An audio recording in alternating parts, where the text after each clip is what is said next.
nkwaniriza nate gwe mukwano gwaffe atugoberera updates akayimba aka African Queen wetwogera kekali mu kifo ekya namba emu mu Africa yonna.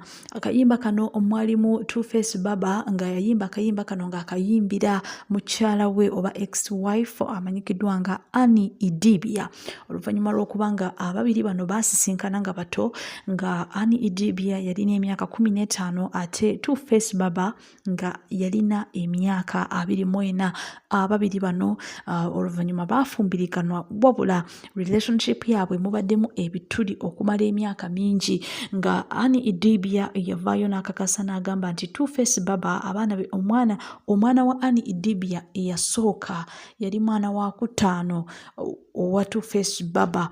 Two Face Baba abaana abalala banna yasooka okuzaala yabazaala ng'ali mu bufumbo ne Annie Idibia. Wabula Annie Idibia okusinziira ku reality show gye twalaba mu African Young and Famous African, Annie Idibia yali alaga nti ayagala nnyo Two Face Baba. Yagezangako kubanga adefendinga omusajja ono newankubadde yali yayisa bubi mu bakyala abali mu reality show eno naddala gwe tumanyi obulungi nga Zari n'abakyala abalala ab'enjawulo. Annie Idibia yakolanga nnyo okulaba nga adefendinga Two Face Baba oba n'okumulaga nti amwagala nnyo, wabula ate oluvannyuma omukulu Two Face Baba ebyo ye teyabiraba.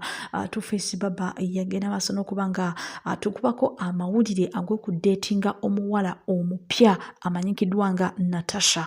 Era abakulu bano bagenda maaso n'okuba nga batandika ku mikolo gyabwe.